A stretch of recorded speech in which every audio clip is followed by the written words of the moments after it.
Gladys, conseillère en affaires publiques chez Catapulte Communication, partenaire de Réseau Environnement dans l'organisation de la zone d'action publique de la COP 15. Donc, nous allons avoir une courte allocution de M. Laneuville, donc président directeur général de Réseau Environnement, pour débuter la journée. Je vous demanderai tout au long de la journée, s'il vous plaît, de fermer le son de vos cellulaires afin de ne pas déranger les conférenciers. Donc, je vais refaire le message en anglais pour bonne mesure.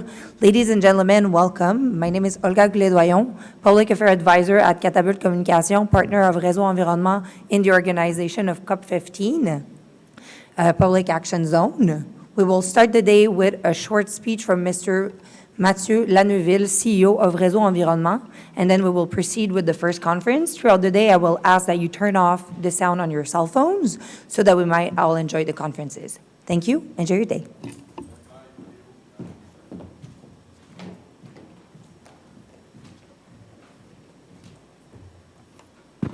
Bon lundi, mesdames, messieurs. Ça me fait plaisir d'être avec vous ce matin. Après toute une foule d'activités le dernier week-end avec la zone famille, c'est le fun de poursuivre lundi, aujourd'hui, là, avec des conférences plus techniques, des conférences inspirantes. Ce matin, on a quand même quelqu'un de particulier avec nous qu'on est fiers d'avoir avec nous. Alors, je vous rappelle que la zone d'action publique de la COP 15 est animée par Réseau Environnement, qui est la plus grande association de spécialistes en environnement au Québec. Et c'est possible grâce au soutien financier d'Environnement Canada et aussi de Desjardins et du gouvernement du Québec aussi.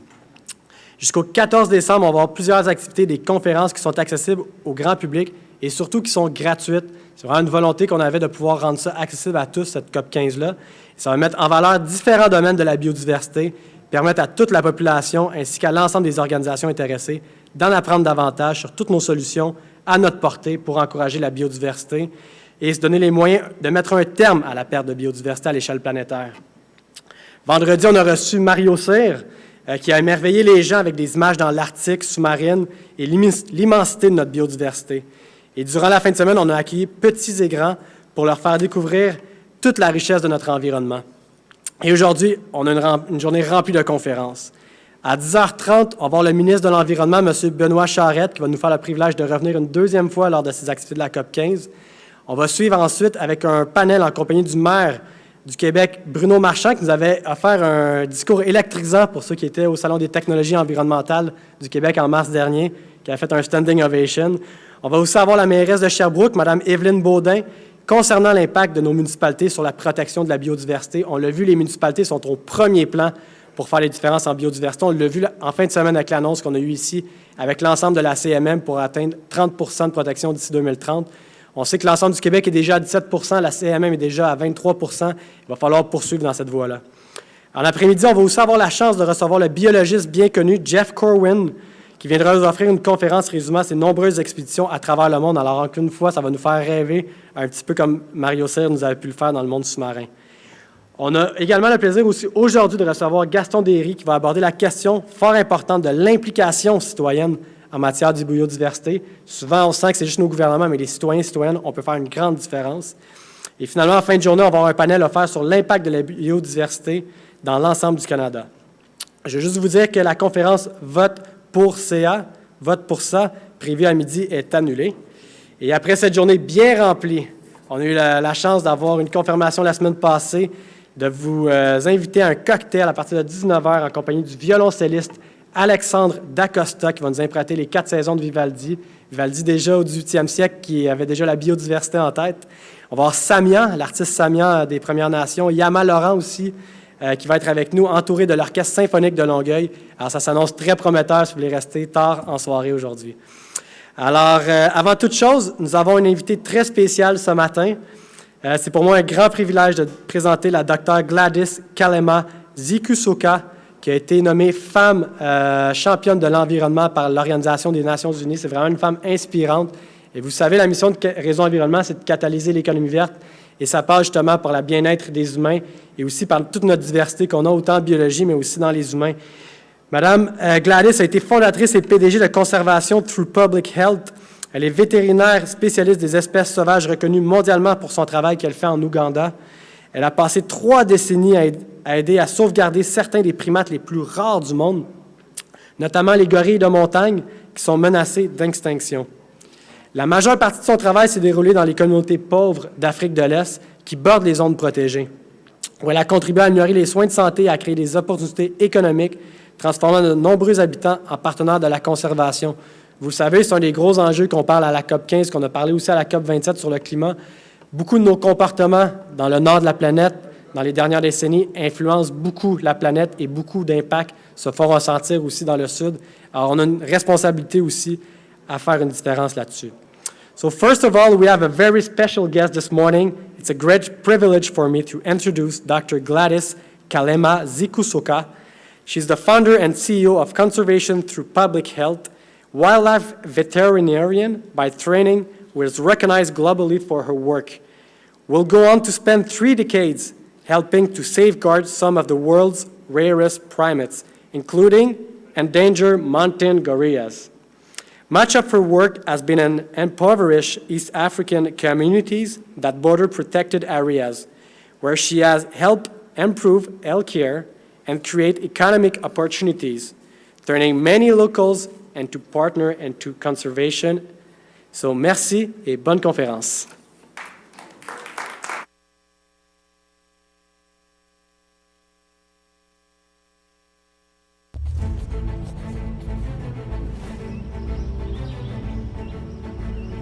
Everything is interlinked and interconnected. So when you improve the health of the humans, you can also improve the health of the animals. When you improve the health of the animals, you can also improve the health of the humans. I'm Dr. Gladys Kamela Zikusoka, founder and CEO of Conservation Through Public Health.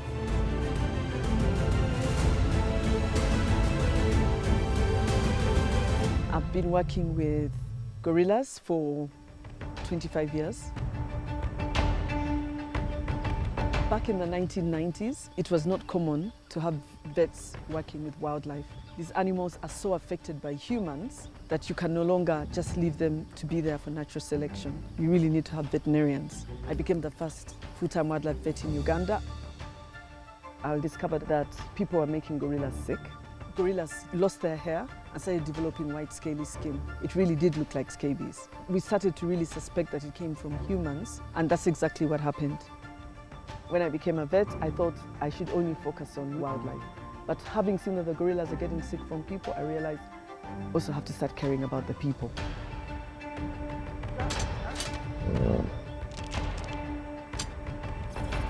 The One Health approach addresses the health of humans, animals, and the environment together. So we find that we need to improve community well-being by improving their health, working with established community health workers, and teach them to do conservation work. We also improve their livelihoods. We're building a brand community at our Gorilla Conservation Cafe. We only buy coffee from farmers bordering the park. People know that when they come and they're helping to save gorillas.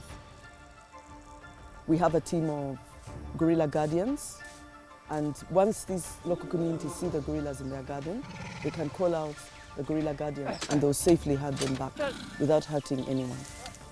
We are currently engaging 500 coffee farmers, 119 gorilla guardians, 270 conservation team members who reach 30,000 people. When I first started, mountain gorillas used to be critically endangered, and now there's a minimum of 1,063. Over time, the diseases that the gorillas are being exposed to are reducing. It shows that when you engage communities meaningfully, you can actually have a recovery of a population. So I'm very proud about that.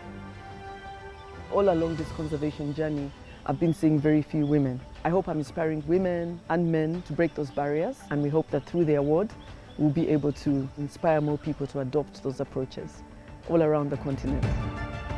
We need to change the way that we interact with nature.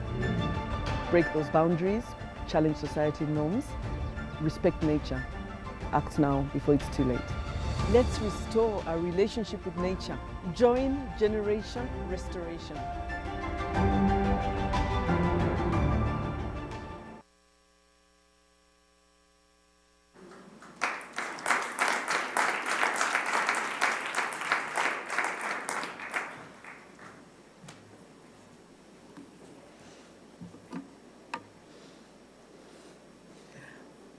Bonjour tout le monde.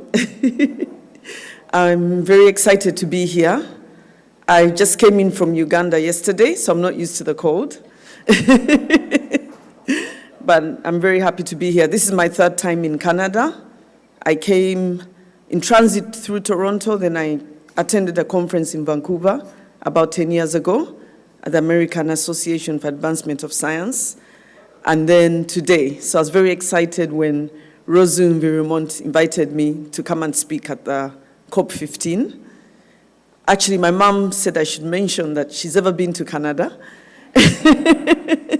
She came, I don't know, maybe 15 years ago, 20 years ago, for a women's conference, because she's a women movement activist in Uganda. I'm one of the first female politicians in Uganda.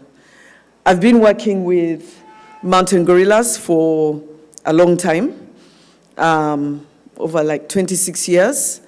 And it's been a very interesting journey. The moment I went to study them as a student, I ended up staying there. And I'm going to talk a lot about our One Health approach to conservation, which it resulted in me becoming an Ashoka Fellow for merging Uganda's wildlife management and rural public health programs to create common resources for people and animals. I'm also a National Geographic Explorer, and this year I was excited to win the Edinburgh Medal for our planetary health approaches. I was excited last year to join the WHO Special Advisory Group for Origin of Novel Pathogens. A lot of it was based on the work that we did during the COVID-19 pandemic, and I'm really excited this year to win the Tauberg Prize. It's a leadership prize for our work looking at zoonotic disease of the human-wildlife interface. Thank you. Okay.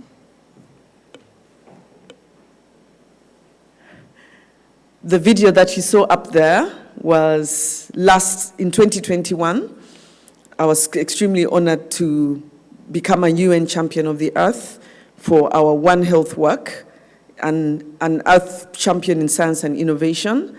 And the year before, a colleague of mine, who I work closely with, also dealing with primates and zoonotic disease, won the UN Champion of the Earth. He lives in Germany and works with great apes all over Africa, especially in Ivory Coast with chimpanzees. So we're glad that One Health, which we started 10 years ago, is now being seen as a viable approach to achieving conservation and sustainable development and improving the environment. So it's been a long journey of advocating to people, but we're very excited that this has happened. And one thing that I really emphasized was that it's so important to empower local champions, because they're the ones who are going to become the decision makers in their community. They need to really own wildlife conservation. They need to see wildlife as their future. They're going to become the future members of parliament who can decide whether or not you should cut down trees to plant sugarcane, which is an issue that has happened in Uganda, unfortunately. But even if it's something like changing, a park to allow oil, and then you end up destroying some of the national parks, which is happening in Africa. So if from a young age, they're conservationists, by the time they get into these big positions where they're making important decisions for the country, they'll make the right kind of decisions. Oops. So I first got involved with primates before, actually, I started off as when I was a vet student, I started off as a researcher. And I first worked with chimpanzees in Budongo Forest under Professor Vernon Reynolds. That was my very first time to study primates in the wild. It was a very interesting experience. Then 2 years later, I got to study the gorillas, the mountain gorillas in Bwindi. And again, when I was still a vet student at the Royal Veterinary College, University of London. And actually, that photograph there was taken when I was in Bwindi, because as soon as I arrived at the park, I got a very bad cold, a nasty cold, a flu, and I could not go anywhere near the gorillas because we can easily make each other sick.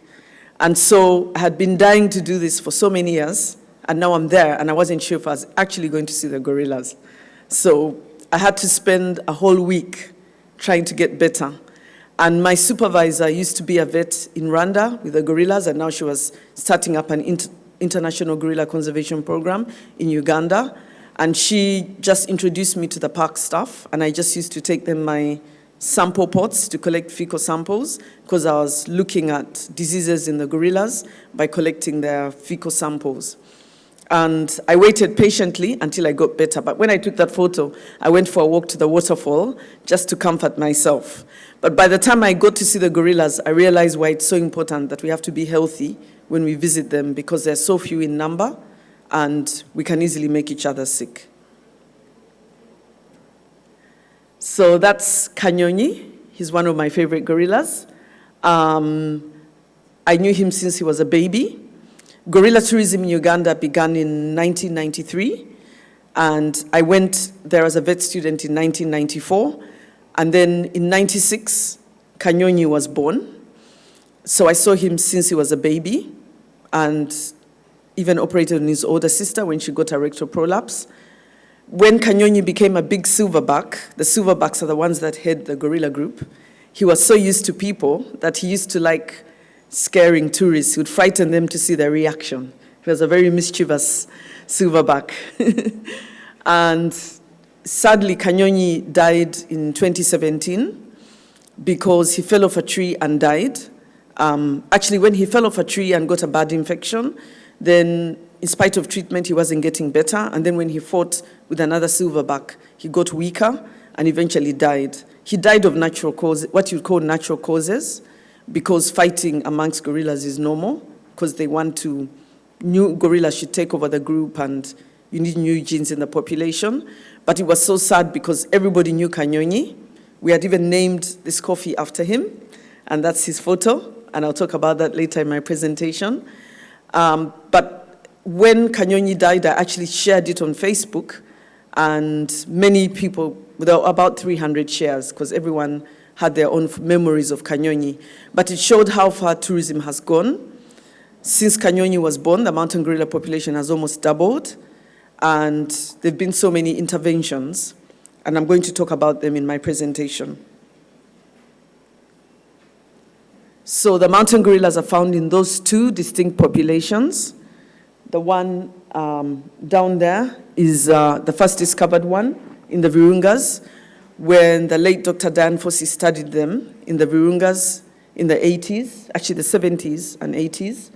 And then further up, the Bwindi population was discovered in the late 80s. And that's when I got to hear about them, when I was setting up the wildlife club at my high school in Uganda, and a warden told us that, we have mountain gorillas. But I wasn't able to visit them and study them until they became habituated a few years later. Except that those two protected areas will never meet because of high human population growth in the area and building up. So there's very little chances that those two populations will ever meet. And so we just have to make sure that we protect them where they are and maybe try and expand their habitat. But the good news is the numbers are going up because of successful conservation efforts. Habitat loss is one of the biggest ones. When you get to the national park, you find that there's a very hard edge between the community and the park. It looks like that everywhere around Bwindi. There's a hard edge. Because when it became a national park, people couldn't enter to cut trees anymore. It used to be a forest reserve, but now it became a national park because they realized that we have mountain gorillas and we need to protect this park. But the gorillas come out because once they lose their fear of people, they end up going back to where they used to range before people destroyed some of their habitat. And so we end up having a lot of issues because of this. So most of the national park looks like that, apart from the southern sector where they started to put up a buffer zone to grow tea. And it's the same thing in Rwanda as well. There's a hard edge between the park and the wildlife, which is a big issue. So zoonotic disease, this is one of the first cases I had to handle as the first veterinarian for the Uganda Wildlife Authority. I was hired in 1996 to look after the gorillas because gorilla tourism had just begun and the Uganda government was concerned that people are going to make them sick because they will now be able to get very close to them and they may bring a fatal flu such as COVID-19. So I was hired for that purpose, but of course while I was there I got to work with many other species because they realized now that we have a vet, they were excited. They got me to do many things. So it was a really amazing first job out of vet school. But within 9 months, I was told that the gorillas were losing hair and developing white scaly skin. So I was very surprised what could have happened. And I contacted a human doctor friend of mine who had also studied in the UK as a medical doctor, and she had also just come back to Uganda. And I went to her medical clinic in Kampala, the capital city of Uganda, and I asked her what is the most common skin disease in people, and she said to me it was scabies, sarcoptic mange, because she said it's a disease of low-income groups of people, and it's very common, which was surprising for me, because when I was at the Royal Vet College, people never used to get scabies, but sometimes their pets would get scabies, and they would sometimes pick it up from their pets, their dogs or cats, but it would just be a small infection because they're not closely related hosts. So we went to the national park with a drug called ivermectin, which treats scabies, and it ended up that it was scabies. And we went with a vet from Kenya who was visiting to help us develop the vet department, and he had seen sarcoptic mange in cheetahs in Masai Mara, Dr. Richard Koch, but he had only seen it in cheetahs that were visited by very many vehicles, tourist vehicles, and he attributed it to stress. And so this particular group just had 4 gorillas and 6 tourists, and in the end, we treated all of them, but unfortunately, this baby gorilla died. And when I did the post-mortem, we found very many mites long after the baby had died, which is very sad. But we started to realize that it comes from people living around the park. These little boys, I took a picture when they were herding goats just outside the park. They're supposed to be in school, but they were busy herding goats. And so as long as you have a situation like that where people are not able to go to school, you can't break the poverty cycle, and they can't get jobs, and they're always going to be compromised, and their health is also going to be compromised because they won't be able to afford health care. So this is something that happens a lot, unfortunately. That's how the gorillas got scabies. They go to people's gardens. They like eating the banana plants and other things they find, like eucalyptus trees that people are encouraged to plant to prevent them entering the forest to cut firewood. And people tend to put out dirty clothing on scarecrows to chase away gorillas and other wildlife. And they're curious, especially the infants, the young ones, the juveniles, just like human children, and they'll touch the clothing, and that's how it spread through the group as they groomed each other. So this made us realize that we needed to also start thinking of the health of the gorillas, the health of the people, if we're going to protect the gorillas. This is another case I had to handle, and we were not sure whether it came from humans. It had never been seen before. The gorillas got a rectal prolapse. The rectum came out of the body, and we wondered whether they picked up a human parasite, which made them strain to defecate, and it came out, or whether it was something within the gorillas. And I operated on her, Kahara. She was the older sister of Kanyonyi, the gorilla I showed you earlier. She recovered, and she went on to have 6 babies. I know she's having babies in the forest somewhere, but she left the habituated groups that we follow, because not all of them are habituated to tourism, only half of them. And she joined another group when she came of age.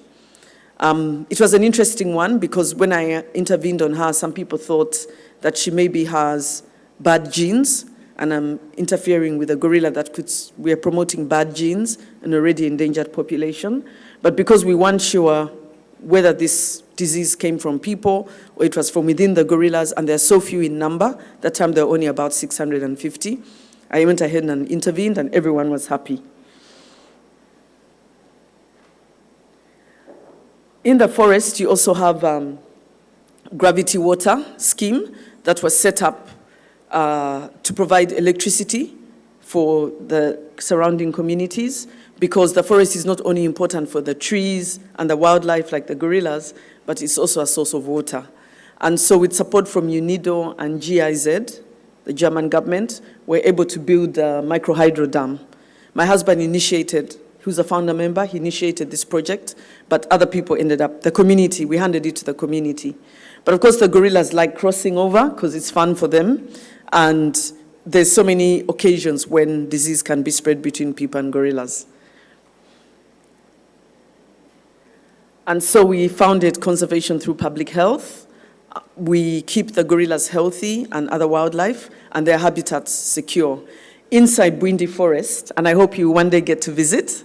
This is the view from my office. It's an amazing view.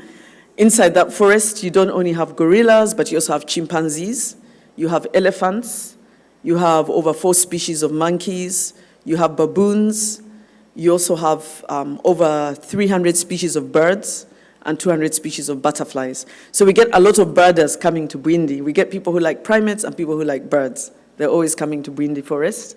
But it's also a thick forest with an important water catchment area and a climate modulator.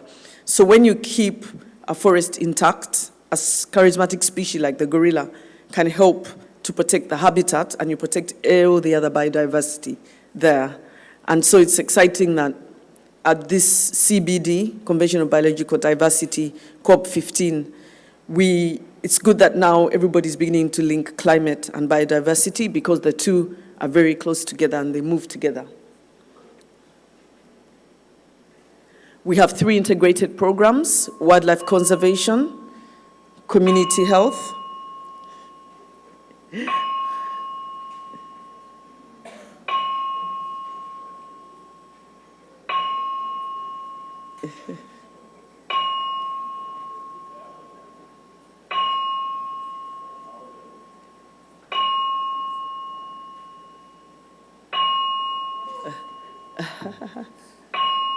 what's happening?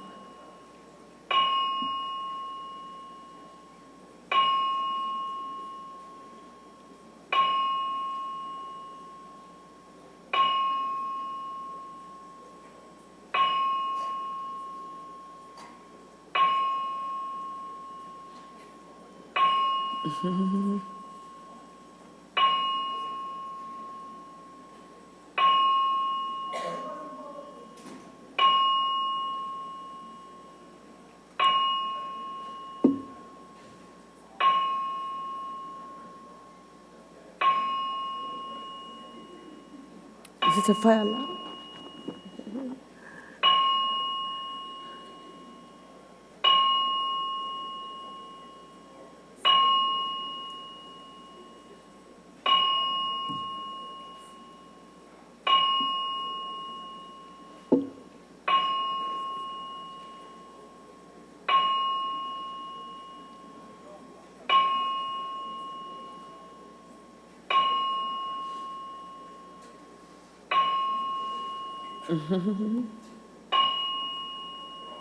What's happening?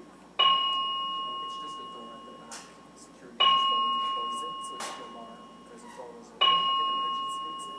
Oh, Everything's fine, so we're just waiting for the noise. Okay. Wow, it's weird.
This is an end.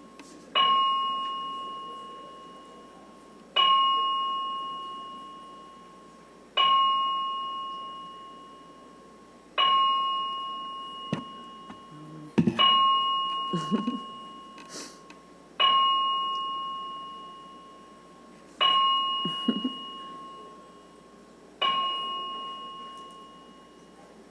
to take my picture? Okay.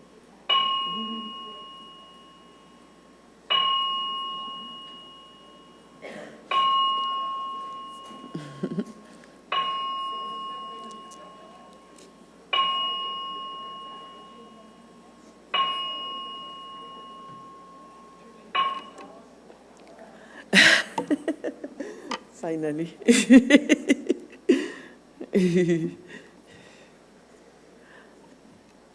So I'll continue. Thank you for being patient. Yes, so this is now a good place to start the rest of the presentation. We have 3 integrated programs. We realized that in order to protect biodiversity, we needed to have a holistic approach. So we combine wildlife conservation with community health. Within the wildlife conservation program, we focus on wildlife health and habitat conservation. Then the community health program has a One Health focus, which is looking at the health of the people, the animals, and the environment together. And then in the alternative livelihoods, we started to support the community livelihoods because we found out that many people are unhealthy because they are poor. So up to now, we still get gorillas going into people's gardens because the population growth, the population density is quite high. It's about 300 people per square kilometer. And gorillas now are so used to people, so they go into people's gardens to eat their banana plants. They used to only eat plants, but now they also eat fruit. And so when this happens, we train community volunteers, and we call them gorilla guardians, the ones who had gorillas back when they come out. We train them to also collect samples from the gorillas and look out for gorillas that are unhealthy. We started off by building a temporary gorilla research clinic, and this was with support from the US government, USAID, through African Wildlife Foundation, and we're very excited to host the US ambassador, Ambassador Steve Browning and his wife Susan, very early on in our programs in 2006. And he's there with receiving a presentation from another founder member, Stephen Rubanga, who used to work with Ministry of Agriculture as a veterinary technician, and he really helped to set up our laboratory work. And we carry out a lot of comparative disease investigations. So we look at diseases in the gorillas. The rangers are collecting samples from the night nests of the gorillas.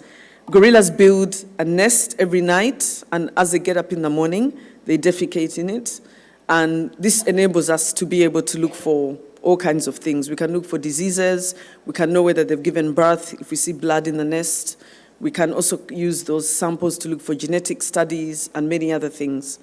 But we train the park staff to collect those samples once a month from all the groups that are habituated, and of course every group during the census, which happens once every 5 years. And we look for diseases that they have and to see if they're picking them up, any of them from people or from the community, goats and cows in the community, the livestock. And we analyze it at a new center. It was upgraded with support from Tusk. And over there we look at all kinds of things, including stress hormones. Those 2 students came from university in the UK, and they were looking at stress hormones in gorillas, and one of them came from Royal Vet College where I'd been, and we're looking at a certain entamoeba in the gorillas. Stephen was training them. And we also partner with the hospitals to find out what people have. Sometimes we end up analyzing those samples, and also with the people who look after the livestock.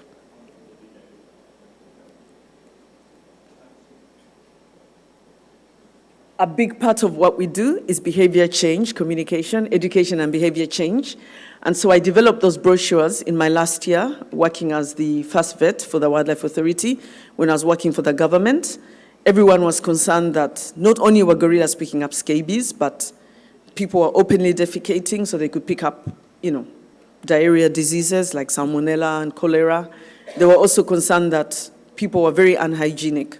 So they turned to me, because I was the only vet in our organization, with some public health training, because animal health is very similar to human health. And I developed those brochures, And for me, it was a turning point in my life because I started to realize that you can do a lot of work, human public health work as a veterinarian, to achieve conservation goals. So that was a big turning point in my life. We developed these brochures in English and the local language, because most people can't read and write in English. And we distributed them to 1,000 people in 8 villages. And we went together with a community conservation warden and ranger and with the district health people. And I told them what the problem was. And I was about to tell them the solution, and then they touched my arm and said, let the community come up with a solution. And they came up with very good solutions, many of which we used to start the NGO. And many of them were, like, they wanted health services to be brought closer. They wanted us to strengthen the human gorilla conflict team that has gorillas back with gumboots and raincoats and food rations so that motivated to have the gorillas back when they come out. And they wanted continuous health education.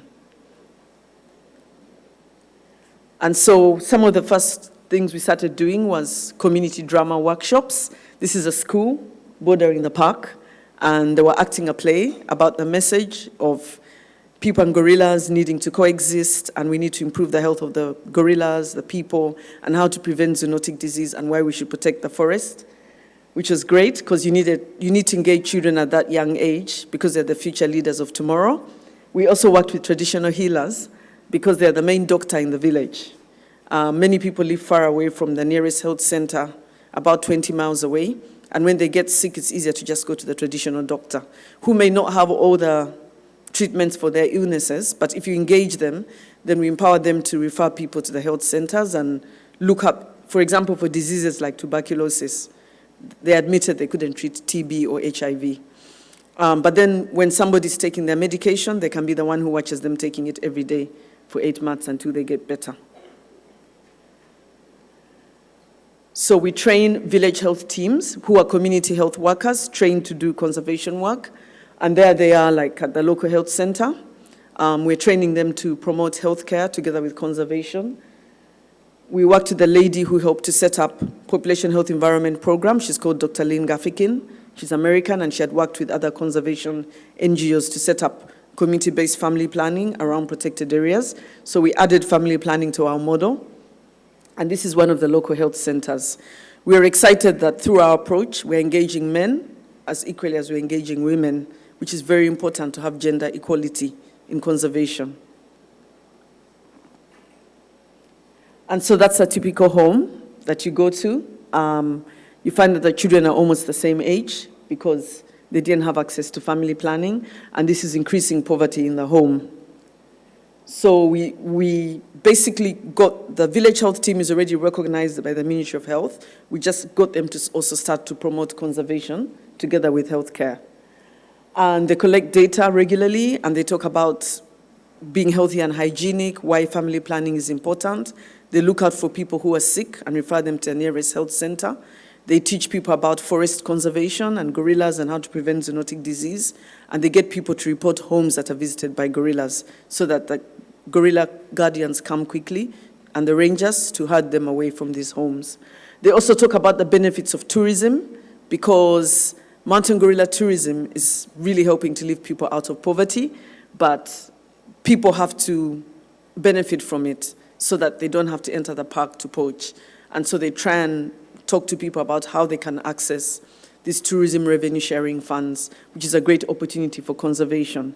They also promote nutrition and sustainable agriculture because it's a very steep area and people need to do things properly in order to be able to grow their crops properly.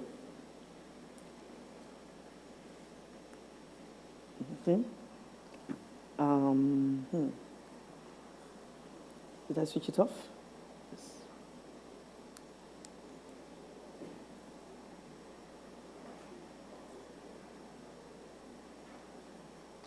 Whoops.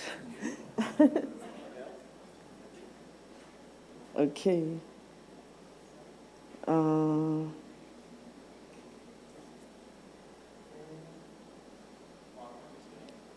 I wanted to go to the next slide.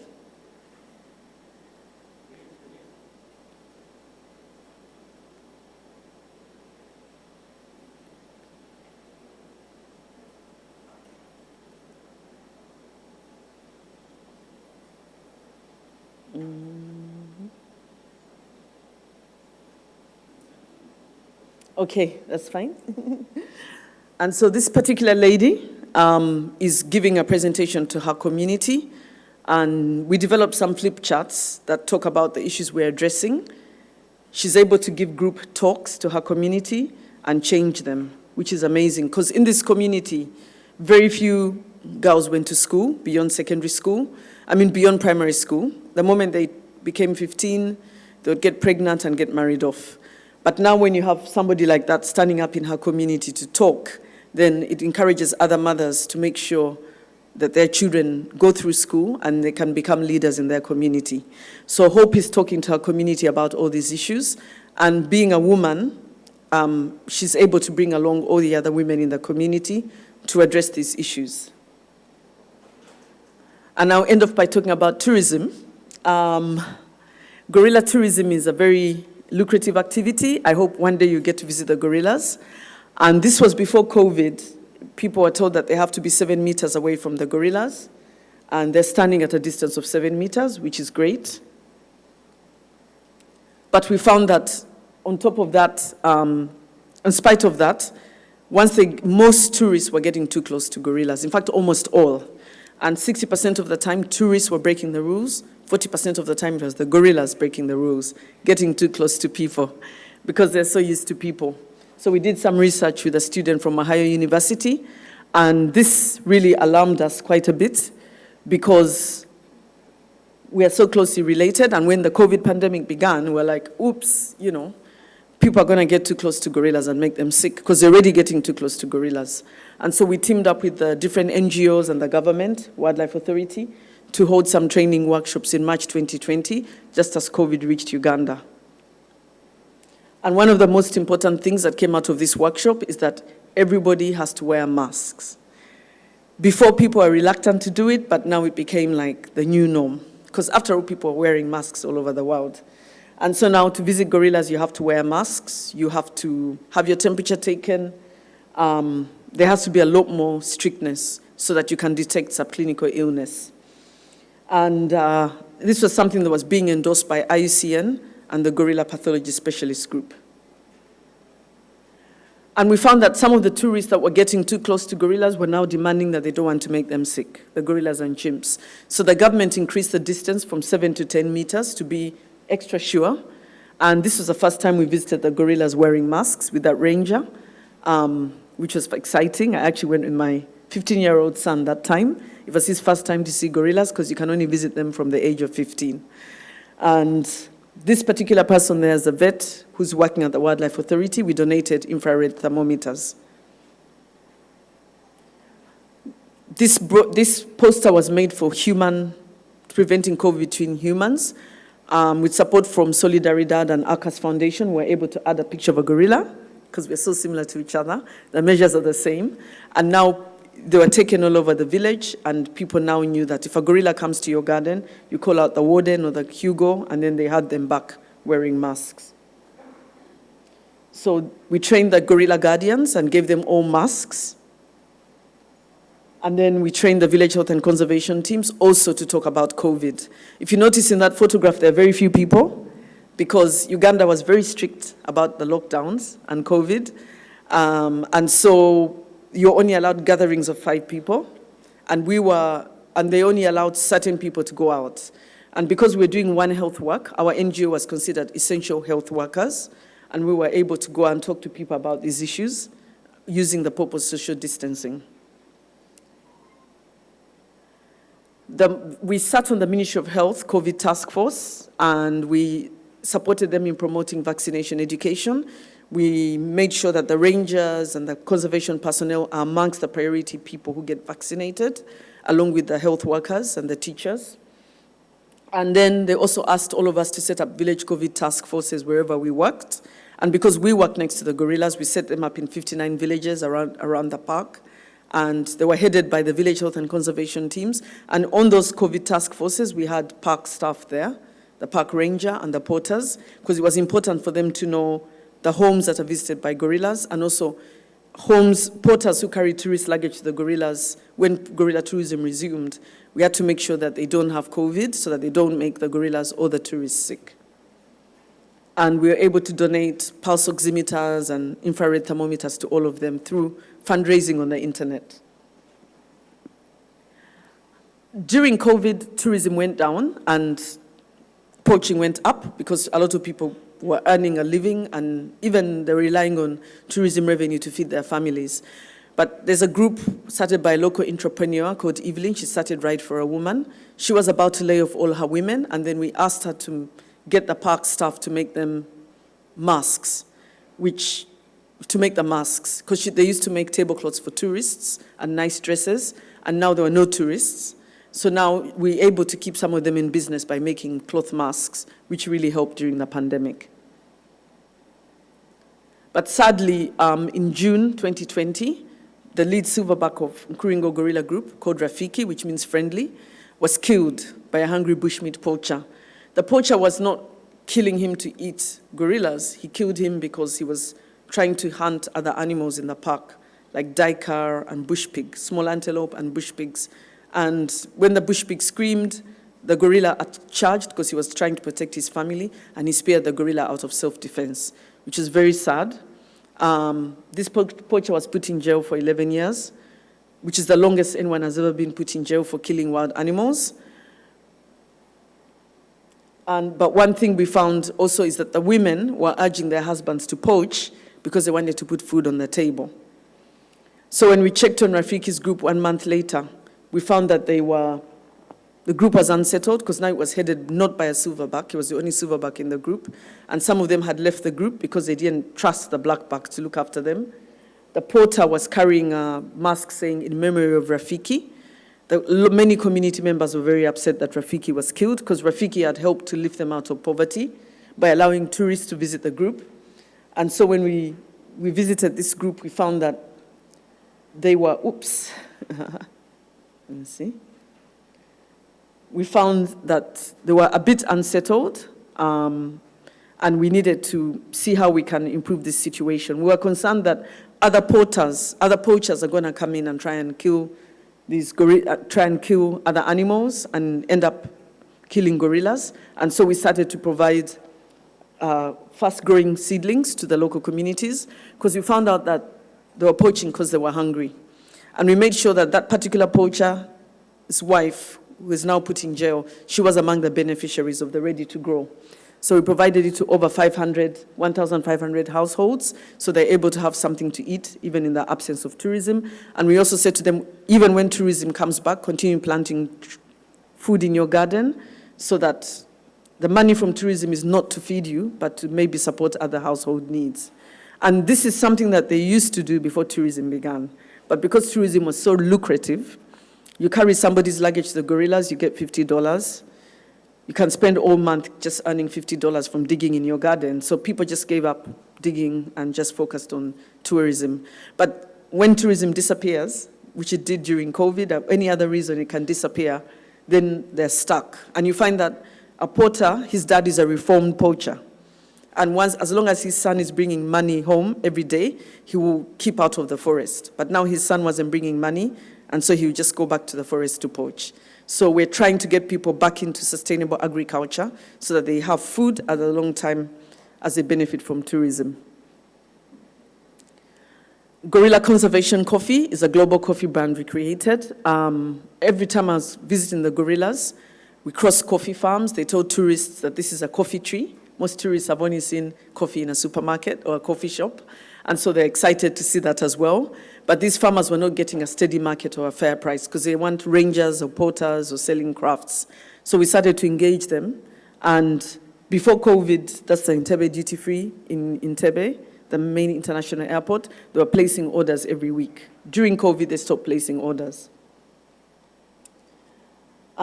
We set it up as a public-private partnership with the government, with the, we have buyers in UK, US, New Zealand, and we hope to set up a Bwindi Coffee Growers Cooperative. It won an award from a Seed Africa Green Seed Award for Eco-Inclusive Enterprises. And unfortunately, during COVID, the tourists who were our main buyers were no longer able to come. So now we had to look outside Uganda. And we were able to get the buyer, Maniro Beans, the lady over there. She bought coffee, and she's placed about 15 orders since the pandemic began, which is fantastic. So one thing the pandemic showed us is you can't just rely on tourism to support conservation, and we always need to have other forms of supporting conservation beyond tourism, like the ready-to-grow gardens and the coffee. And of which I have one bag here. If you want to try it, it's very delicious. It actually was among the top 30 coffees sampled by Coffee Review in 2018 in America. But however, COVID affected so many species, not only the gorillas, but other animals in zoos. And going forward, we're worried not only about COVID, but now when RSV is coming back and flu, all of this can continue to affect the gorillas.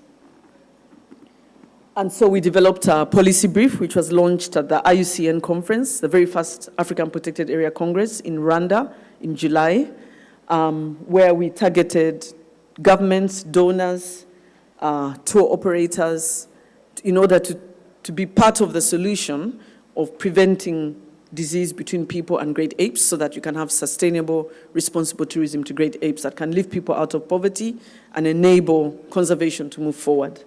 And we found that there are 13 countries in Africa with great ape tourism at 33 sites.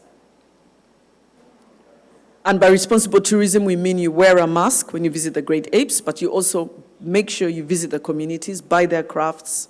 It's not enough just to see the gorillas and go home. You should support the communities.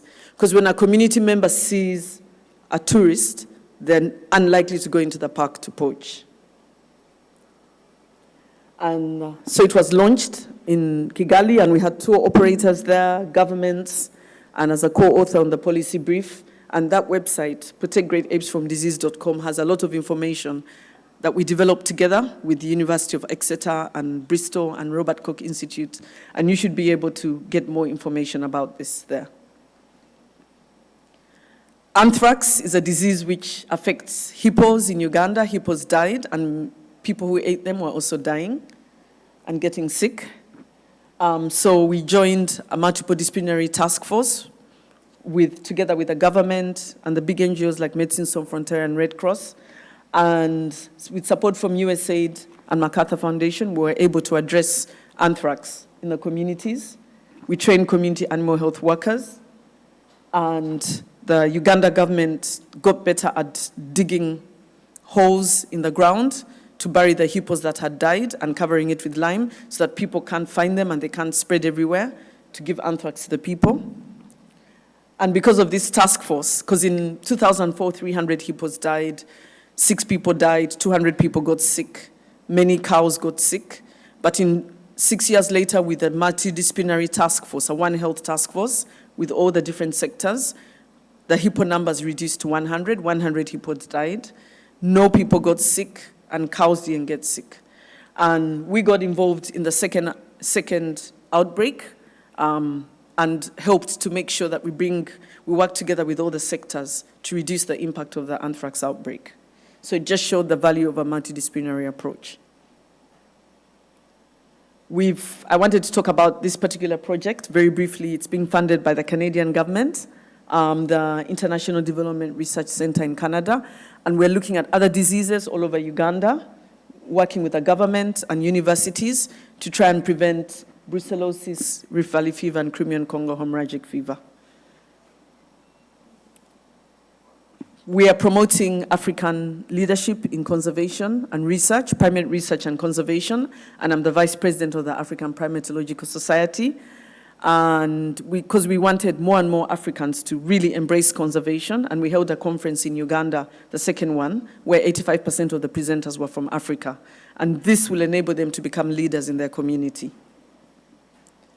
I'm also a member of the Women for Environment Leadership Council. We want to mentor more and more women leaders so that, because we need to have gender equality in leadership in conservation organizations as well, and working together with other African conservation leaders within Africa. I'm writing a book about my conservation journey, and it's coming out in February this year. It's also available in Canada. And I encourage you to buy it. You can actually pre-order it already through Simon & Schuster. And it's really talking about my journey, which has been shaped by One Health. It's part memoir, part charter. And I hope you'll enjoy reading it. I also talk about the challenges of being a woman in conservation, which is something I started reflecting about later. I'm excited that Dr. Jane Goodall has written the foreword. I'm sure you've all heard about her. And thank you so much for hosting me today. Merci beaucoup. And I hope to see you in Uganda one day to come and see the gorillas and learn more about our work. Merci.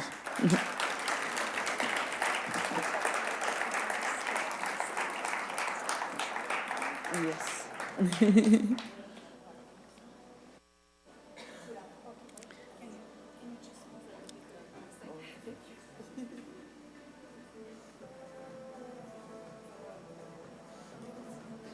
Okay. Can I hold when I'm holding this? These two?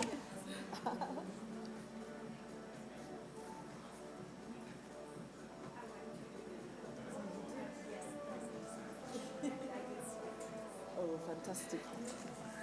Do you have any questions, or do we do it later? Do you have any questions? Okay, we'll do it later. Thank you.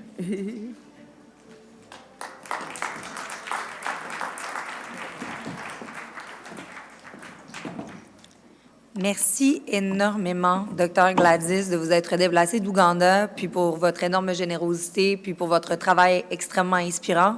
I would like to take a minute just to thank her for her incredible work and for coming here from Uganda for this presentation. Dans quelques minutes, nous aurons un panel fort intéressant, j'en suis persuadée, avec Mme Evelyne Baudin, mairesse de Sherbrooke, M. Bruno Marchand, maire de Québec, qui sera animé par Maxime Penneau-Jobin, ancien maire de Gatineau et maintenant chroniqueur à la presse. Mais tout d'abord, nous allons accueillir le ministre de l'Environnement et des Changements climatiques du Québec, M. Benoît Charette, pour une courte allocution.